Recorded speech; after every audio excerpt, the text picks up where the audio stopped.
یسوع مسیح خداوند میں آپ کی سلامتی ہو۔ آج خدا کے کلام میں سے ایک بار پھر میں یسوع مسیح کی فلسفہ کے ذریعے سے، یسوع مسیح کے علم حکمت کے ذریعے سے، وہ جو میرا استاد ہے، میرا پروفیسر ہے، میرا پرنسپل ہے، اسی کے سبب اور اسی کے فضل سے میں پھر یہ مجھے موقع ملا کہ میں ویڈیو بناؤں اور خدا کے کلام کو آپ کے ساتھ شیئر کروں۔ خدا نے جو مجھ سے بیان کیا ہے، مجھ پر جو مکاشفہ کھولا ہے، وہ میں آپ کے ساتھ شیئر کرنے جا رہا ہوں۔ آج ہم خدا کے کلام سے سیکھیں گے باغ عدن میں سانپ پر لعنت کیوں؟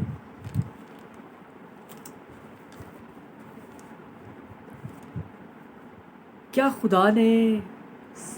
سانپ پر لعنت کی تھی یا ابلیس پر لعنت کی تھی؟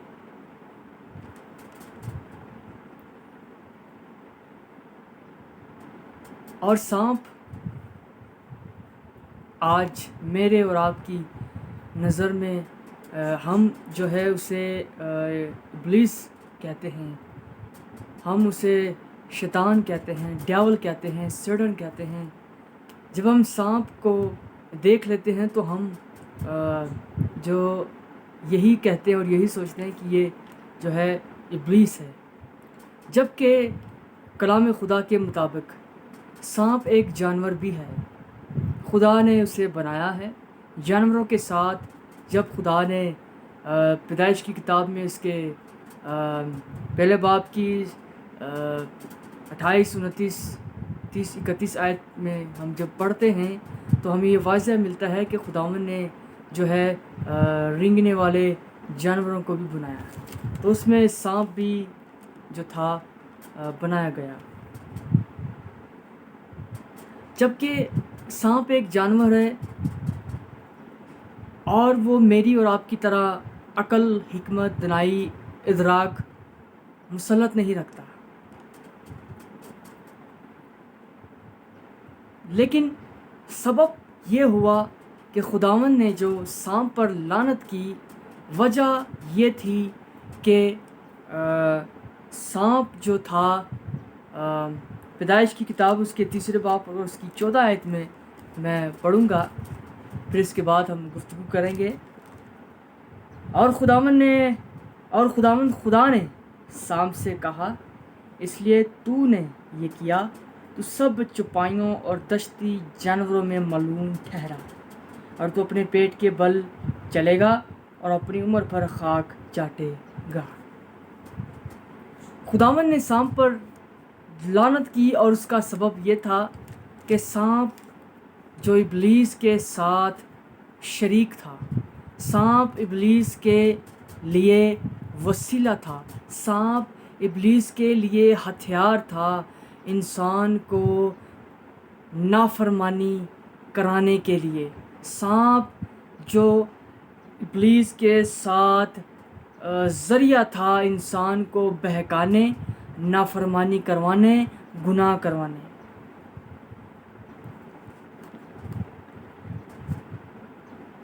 لیکن سانپ اس بات سے بے خبر تھا، سانپ نہیں جانتا تھا کہ اس کے ساتھ ایسا ہوگا۔ باغ عدن میں جو ہے ابلیس خود داخل نہ ہوا تھا، بلکہ اس نے سانپ کو مہرہ، وسیلہ، ہتھیار، انسٹرومنٹ بنا کر جو ہے آدم اور حوا کے خلاف کھڑا کیا تھا۔ سانپ نہ یہ جانتا تھا کہ اس سے ابلیس جو ہے یہ کام لینے والا ہے، نہ وہ یہ جانتا تھا کہ وہ اس سے آزمائش کے لیے استعمال کیا جائے گا، نہ وہ گناہ سے واقف تھا کہ اس سے گناہ کروایا جائے گا۔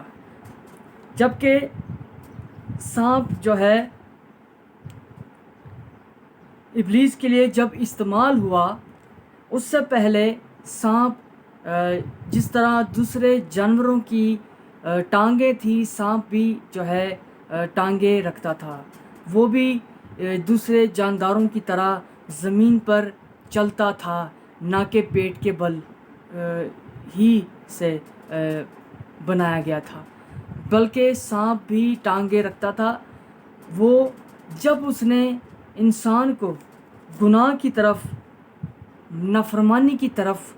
مائل کیا، تب خدا نے اس پر لعنت کی اور اس سے ٹانگیں لے لی اور اس کی زبان بند کر دی۔ اس سے پہلے سانپ بولتا بھی تھا، نہ کہ صرف سانپ بلکہ اور بھی جو باغ عدن میں، زمینی فردوس میں جو جانور موجود تھے وہ سب بولتے اور گفتگو آدم کے ساتھ کرتے تھے۔ چرند پرند بھی تھے جو بولتے تھے آدم کے ساتھ۔ اور تیسرے باب کی 4 اور 5 آیت کو جب ہم اس کا مطالعہ کریں تو ہمیں یہ تصدیق ہوتا ہے کہ یہ جو گفتگو میں روح القدس کے وسیلہ سے کر رہا ہوں وہ درست ہے اور در حقیقت پاک ہے۔ 4 آیت میں لکھا ہے، تب سانپ نے عورت سے کہا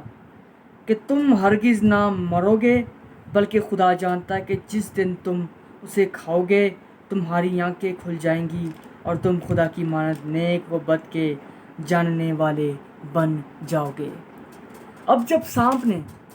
ہوا سے یہ جو گفتگو کی، سانپ اس گفتگو کو نہیں جانتا کہ وہ ہوا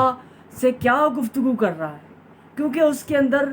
ہم انسانوں جیسی جو ہے وہ عقل و دانائی یا فرشتگان جیسی عقل دانائی نہیں ہے۔ اور جو کچھ اسے لوسیفر، جو کچھ اسے نافرمانی کی روح نے کہا، اس نے وہی کہا اور وہی ریپیٹ آگے کیا، کیونکہ وہ نہ سمجھدار تھا، نہ سمجھ تھی اسے، اس کے اندر عقل نہ تھی بلکہ وہ بے عقل تھا، جانور تھا۔ اور جب سانپ نے یہ گفتگو ہوا کے ساتھ کی، اس کے بعد جو ہے سانپ پر جو ہے خدا نے لعنت کی اور تمام جانوروں سے جو ہے تمام جانوروں میں سے اسے لعنتی قرار دیا۔ آج اگر آپ جہاں کہیں بھی سانپ کو دیکھتے ہیں تو وہ لعنتی جانور ہے، اور یہ نہ سوچیں اور نہ یہ کہیں کہ وہ ابلیس ہے، یہ شیطان ہے، یا وہیں اسے مارنا شروع کر دیں یا وہیں اس پر دعا کریں اور اسے ڈانٹنا شروع کر دیں کہ اے شیطان چلے جا، اے ابلیس چلے جا، دور ہو۔ نو، وہ ایک جانور بھی ہے، یہ نہ بھولیں، کامن سینس رکھیں۔ جو ہے ابلیس، جو حقیقتاً جو ابلیس ہے وہ نافرمانی کی روح ہے، گرایا ہوا فرشتہ ہے، چیروبیم کروبی فرشتہ ہے، نہ کہ سانپ جانور ابلیس اور لوسیفر ہے۔ لیکن یہ لقب اور نام سانپ کو ابلیس کے ساتھ کیوں جوڑا گیا، ہم اس پر مزید آگے بات کریں گے۔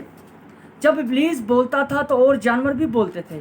ابلیس کی وجہ سے اور جانوروں کی زبان یسوع مسیح نے بند کر دی، اور یسوع مسیح نے اور جانوروں کی بھی زبان کو سائلنٹ کر دیا، کیونکہ سانپ کے سبب سے، کیونکہ اس نے لوسیفر کا ساتھ دیا، لوسیفر کے لیے وہ استعمال کیا گیا، جس کے باعث خدا نے یہ ضروری جانا، بہتر جانا کہ جانور جو ہے انسان کی نافرمانی اور جو ہے بغاوت کا سبب بن سکتا ہے آگے کو۔ جس طرح ہمیں زندہ مثال ملتی ہے، جیسا بلہام کی گدی جس طرح بول اٹھی گنتی کی کتاب میں اس کے 22 باب اور اس کی 25 آیت، 22 باب اور اس کی 25 آیت میں ہمیں ملتا ہے۔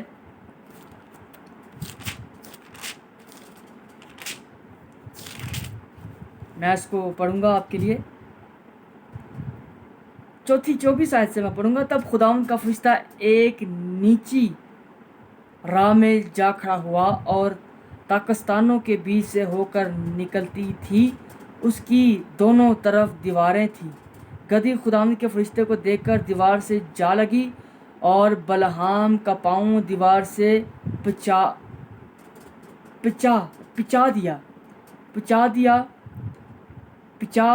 دیا سو اس نے پھر اسے مارا۔ تب خداوند کا فرشتہ آگے بڑھ کر ایک ایسی تنگ مقام میں کھڑا ہو گیا جہاں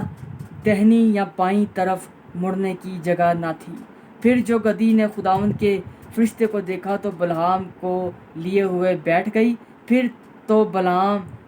جھلا اٹھا اور اس نے گدھی کو اپنی لاٹھی سے مارا۔ تب خداوند نے گدھی کی زبان کھول دی اور اس نے بلعام سے کہا، میں نے تیرے ساتھ کیا کیا ہے کہ تو نے مجھے 3 بار مارا ہے؟ تو اس بات سے یہ تصدیق ملتی ہے کہ پیدائش کی کتاب میں جب خداوند نے باغ عدن میں جانوروں کو بنایا تب وہ جانور بھی بولتے تھے، اور یہاں پر جب گدھی کے ساتھ ظلم ہوتا تھا، گدھی جو ہے وہ فرشتے کو دیکھتی تھی جو بلعام جسے جو ہے لے کر جا رہا تھا بدی اور بنی اسرائیل کے خلاف کھڑا کام کرنے کے لیے، بدی کے منصوبے میں داخل اور شامل ہونے کے لیے، تب خدا نے اس گدھی کی زبان کھول دی۔ اور اسی طرح خدا نے تمام جانوروں کی بھی زبان کھول رکھی تھی جو بولتے تھے، گفتگو کرتے تھے۔ سانپ بھی جو ہے جانوروں میں سے ایک جانور تھا جو بولتا بھی تھا اور چلتا بھی تھا، اور پیدائش 3:14 آیت میں خدا نے اس پر لعنت کی اور اس کی زبان بند کر دی، اور تمام جانوروں کی زبان بھی سائلنٹ کر دی، اور اب تک جانور سائلنٹ ہیں، بولتے نہیں ہیں۔ اور جب ابلیس نے سانپ کو اپنا ذریعہ بنایا اور سانپ نے اس کے ساتھ اس کا ذریعہ ہونے کے سبب سے جو ہے وہ سزا یہ پائی کہ وہ اپنی عمر بھر جو ہے وہ خاک چاٹتا ہے اور پیٹ کے بل پر چلتا ہے۔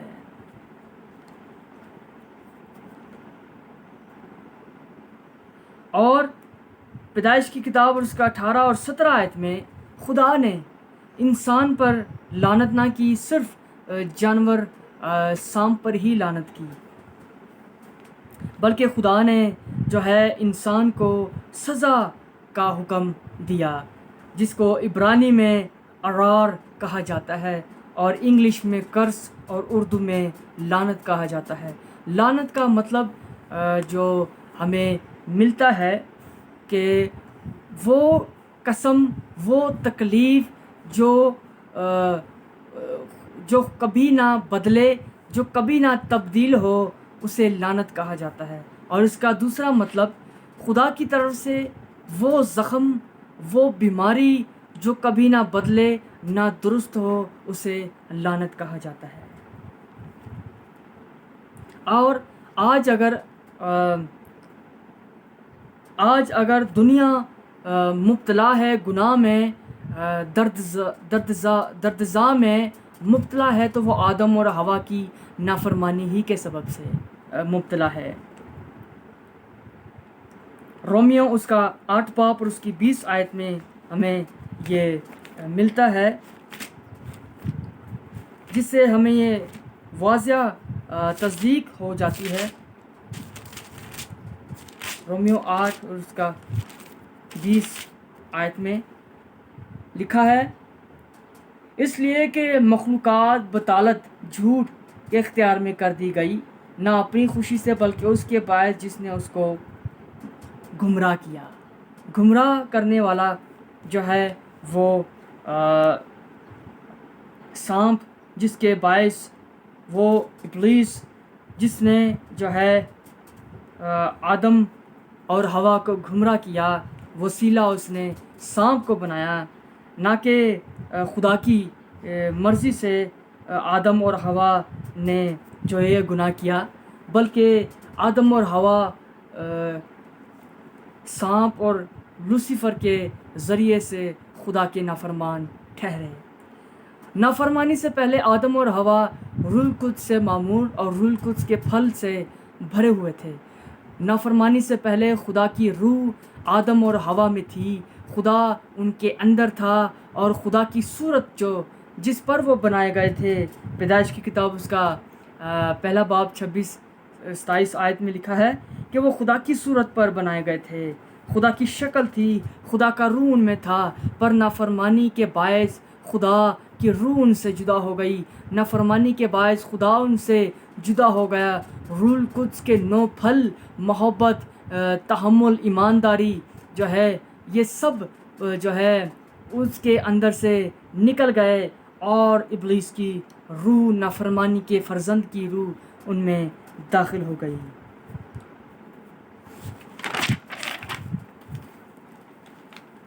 آج اگر مخلوقات، میں اور آپ، آج اگر دنیا،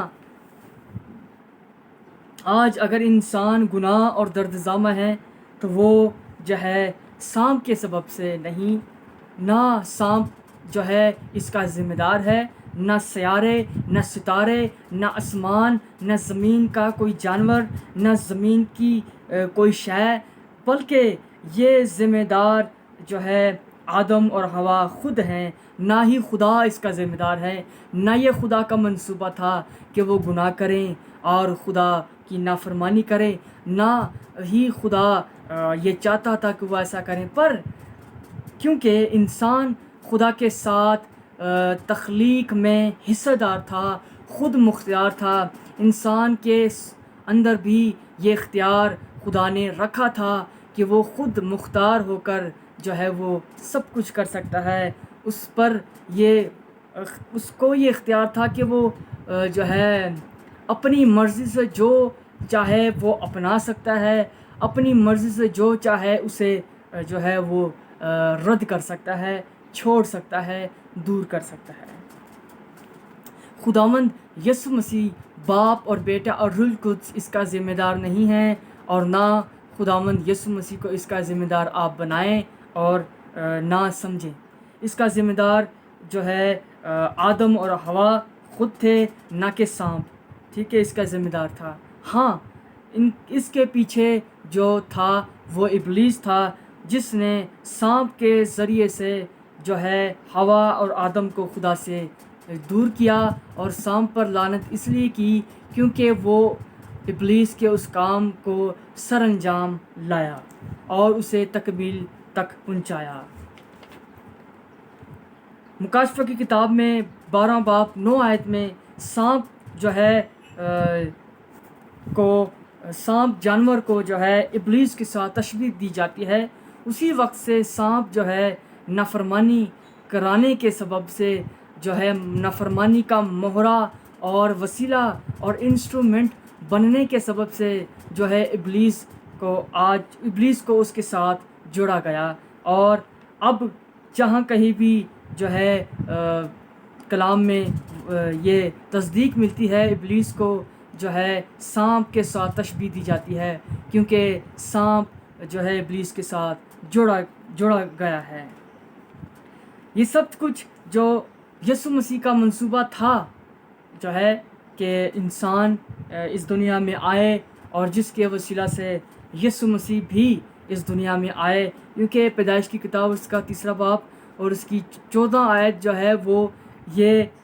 پیشن گوئی کرتی ہے کہ وہ میں یوں لکھا ہے،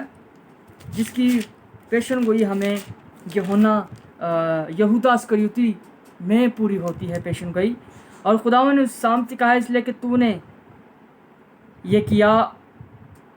اور تو سب چپایوں اور دستی جانوروں میں ملعون ٹھہرا، اور تو اپنے پیٹ کے بل چلے گا اور اپنی عمر بھر خاک چاٹے گا۔ اور 15 آیت جو ہے یہ پیشن گوئی ہے یسوع مسیح کی یہاں پر، اور میں تیرے اور عورت کے درمیان اور تیری نسل اور عورت کی نسل کے درمیان عداوت ڈالوں گا، اور وہ تیرے سر کو کچلے گا اور تو اس کی ایڑی پر کاٹے گا۔ یہ یہودا اسکریوتی کی پیشن گوئی جو ہے یہاں پوری ہوتی ہے یسوع مسیح کے ساتھ، کہ یسوع مسیح کو جو ہے یہودا اسکریوتی کو سانپ کے ساتھ جو ہے وہ تشبیہ دی کہ وہ عورت اور اس کی نسل کے درمیان عداوت ڈالے گا، کہ یہودا اسکریوتی نے جب یسوع مسیح کو جو ہے دھوکے سے پکڑوایا اور یسوع مسیح نے جو ہے موت پر اور صلیب پر جو فتح پائی جو ہے وہ اس کی ایڑی کو کچلا. یہ پیشن گوئی یہاں پر پوری ہوتی ہے. اس سے پہلے کہ یسوع مسیح کی جو پیشن گوئی ہمیں یہ واضح کرتی ہے کہ یہ یسوع مسیح کا منصوبہ تھا کہ یسوع مسیح اس دنیا میں آئے اور جو ہے دنیا اور امتیں اور قومیں اور قبیلے جو ہے یہ جانیں کہ اور کوئی خدا نہیں جو جس نے آسمان اور زمین کو بنایا ہے. پر یسوع مسیح کا جو منصوبہ تھا وہ کچھ الگ طرح سے تھا، لیکن جو آدم اور حوا نے اس منصوبے کے خلاف ورزی کی، اس کے خلاف جو کام کیا وہ اپنی مرضی سے انہوں نے کیا. خدا کی مرضی نہ تھی کہ وہ گناہ کریں، خدا کی مرضی نہ تھی کہ وہ خدا سے دور ہوں، بلکہ یہ آدم اور حوا کا اپنا منصوبہ جس کے پیچھے ابلیس کا جو تھا وہ ہاتھ تھا، اور آدم اور حوا نے اسے پورا کیا. کیونکہ خداوند یہوہ نے انہیں پھل کھانے سے منع کیا تھا. خداوند نہیں چاہتا تھا کہ وہ پھل کھائیں، جبکہ وہ خود مختار تھے. انہوں نے خدا کے اس منصوبے کو، خدا کی اس پلاننگ کو اپنی طرف سے جو ہو اپنے انداز سے پلاننگ کو کریٹ کیا اور اس کو پورا کیا، جس کے باعث آج ان کے پھل کھانے کے باعث آج جو ہے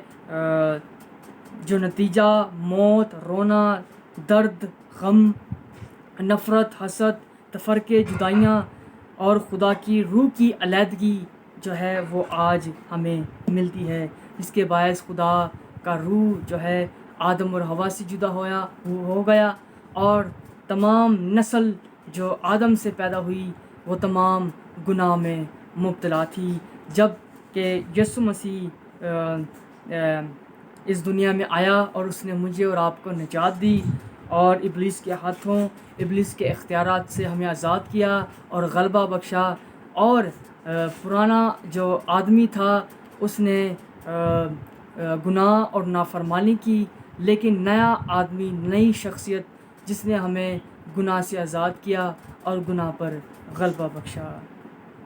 خداوند آپ کو برکت دے. آمین.